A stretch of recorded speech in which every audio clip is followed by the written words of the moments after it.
بسم اللہ الرحمن الرحیم۔ اللہ، اور اگر نہیں تنصروہ، اگر تم پیغمبر صلی اللہ علیہ وسلم کی مدد نہیں کرو گے، فقط نصرہ، پس یقیناً اس کی مدد کی ہے اللہ نے، اذ اخرجہ الذین کفروا، جب نکال دیا تھا ان کے گھر سے ان کو انکار کرنے والوں نے، جن لوگوں نے مکہ میں رسول اللہ صلی اللہ علیہ وسلم کی بات نہیں مانی اور انہوں نے ان کو وہاں سے مکہ سے نکال دیا۔ ثانی اثنین اذ ہما فی الغار، اور وہ دو میں سے دوسرا، جو دو ہی لوگ تھے جو اس وقت اکٹھے تھے غار میں، اذ یقول لصاحبہ، جب وہ پیغمبر صلی اللہ علیہ وسلم اپنے ساتھی سے کہہ رہے تھے، حضرت ابو بکر صدیق رضی اللہ تعالیٰ عنہ سے، جب وہ غار میں تھے، لا تحزن، کہ اے ابو بکر حزن نہ ہو، آپ کو کسی قسم کا کوئی ملال نہیں ہونا چاہیے، ان اللہ معانا، مت گھبرائیے،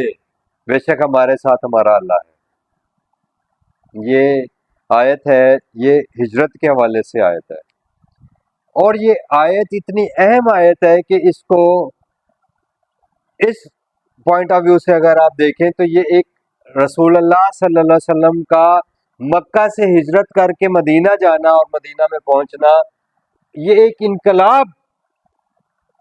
جو تھا نا اس نے برپا کر دیا دنیا کے اندر۔ یہ ایک ایسا سفر ہے جس نے تاریخ کا رخ بدل ڈالا تھا۔ اس ہجرت نے ایک ایسے جو بعد میں بہت بڑی تہذیبوں کے درمیان جو ہے نا فرق کر دیا اس نے، یہ روم اور ایران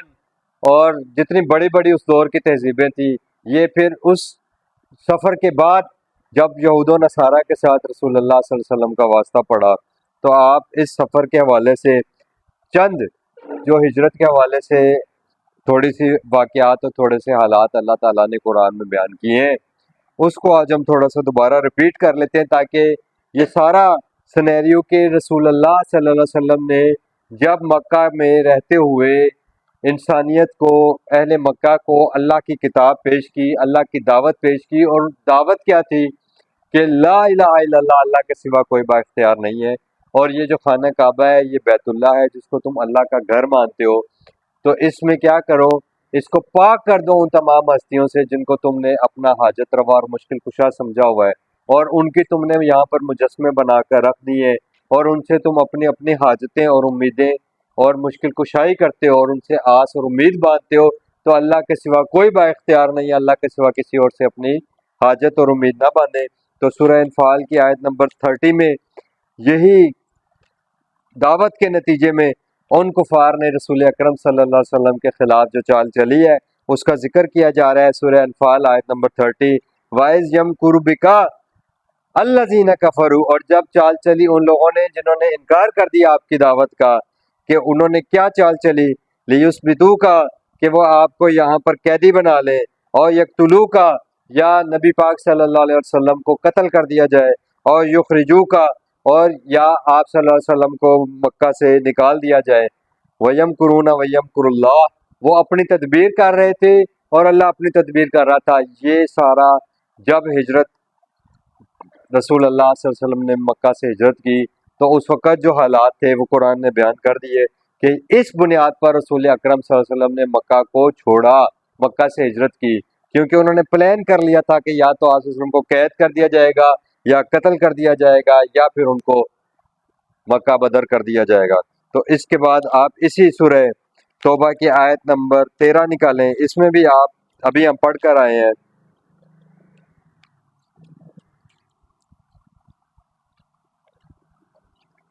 الا تقاتلون قوما نکثوا ایمانہم، کیا تم ایسی قوم سے جنگ نہیں لڑو گے جنہوں نے توڑ ڈالی تھے اپنی قسمیں اور اپنے عہد، وہموا، اور انہوں نے یہ عزم کر لیا تھا باخراج الرسول، کہ وہ رسول صلی اللہ علیہ وسلم کو جلا وطن کر دیں گے، کیونکہ انہوں نے یہ پہل ان کی طرف سے ہوئی، اور رسول اکرم صلی اللہ علیہ وسلم نے اللہ تعالیٰ کے حکم سے پھر وہاں سے ہجرت کی، اور اللہ تعالیٰ نے یہاں پر وہی بات کی کہ فقد نصرہ اللہ اذ اخرجہ الذین کفروا، جب اللہ تعالیٰ نے رسول اکرم کی مدد کی، جب وہ ان کو نکال دیا گیا ان کے گھر سے، اور وہ کیا تھے ثانی اثنین اذ ہما فی الغار، جب ان دو میں سے دوسرا اپنے ساتھی سے کہہ رہا تھا جب وہ غار میں تھے، یقول لصاحبہ لا تحزن ان اللہ معنا، کہ آپ غم نہ کرو بے شک اللہ ہمارے ساتھ ہے۔ اسی ہجرت کے حوالے سے سورہ بنی اسرائیل کی آیت نمبر 1 میں ذکر ہوا، لیکن اس جو ہجرت کی آیت ہے اس کو ہم نے کسی اور جگہ پر اس آیت کو منسوب کر دیا روایت کی وجہ سے۔ سبحان الذی اسریٰ بعبدہ، بنی اسرائیل کی آیت نمبر 1، اسریٰ کا جو لفظ استعمال ہوا ہے یہ قرآن میں اسر بِأَہْلِکَ حضرت موسیٰ علیہ السلام کے حوالے سے بھی اور حضرت لوط علیہ السلام کے حوالے سے بھی قرآن میں آیا ہے۔ ابھی ہم وہ آیات کو بھی دیکھتے ہیں کہ جب نبیوں کو اللہ تعالیٰ نے ہجرت کا حکم دیا تو اس علاقے سے نکلنے کے لیے، ہجرت کرنے کے لیے یہ لفظ قرآن میں استعمال ہوا۔ یہی لفظ اللہ تعالیٰ نے اسریٰ کا لفظ استعمال کیا ہے، ہجرت کا لفظ استعمال کیا ہے نبی پاک صلی اللہ علیہ وآلہ وسلم کے لیے کہ سبحان الذی اسریٰ بعبدہ، پاک ہے وہ ذات جو راتوں رات کو نکال کر لے گئی، اسریٰ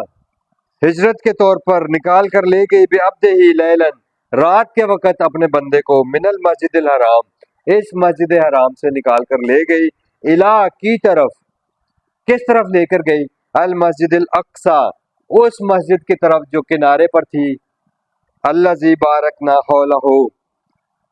جس کے ارد گرد اللہ تعالیٰ نے اپنی برکتیں رکھنی،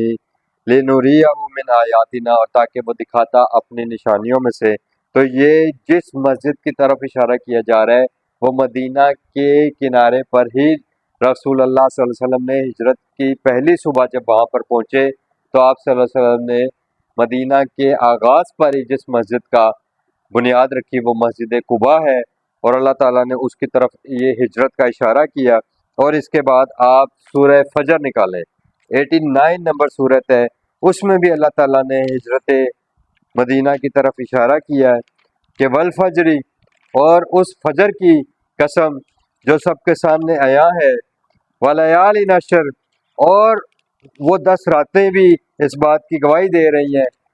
جو ہجرت میں رسول اکرم صلی اللہ علیہ وسلم نے سفر کیا ہجرت کا 10 راتوں تک۔ اللہ تعالیٰ نے کہا والشفع، اور وہ جو ساتھی تھے، ساتھ تھے، شفیع کہتے ہی ہیں اس کو جو ساتھ ہو، والشفع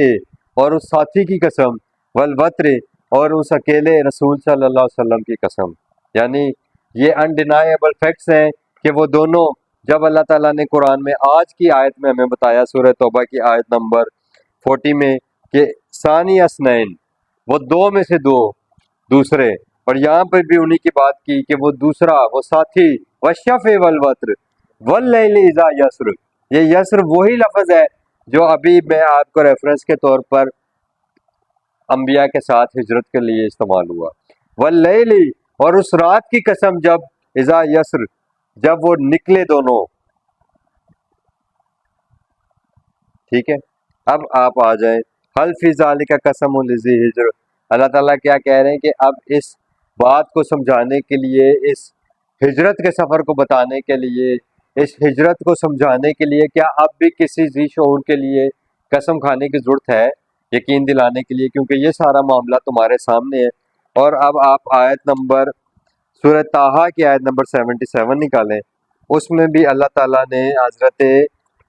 موسیٰ علیہ السلام کو اسی لفظ کے ساتھ ہجرت کا حکم دیا۔ سورہ طٰہٰ ہے،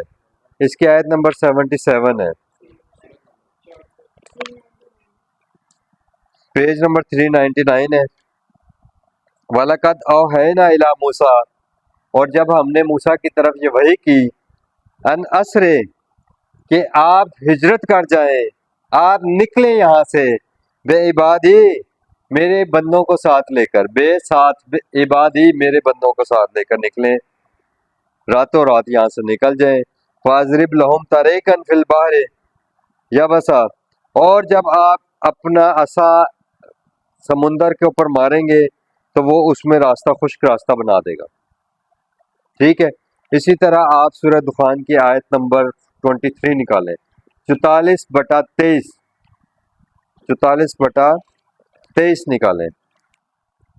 اس میں بھی یہی بات کی جا رہی ہے، فَأَسِرْ بِعِبَادِي لَيْلًا،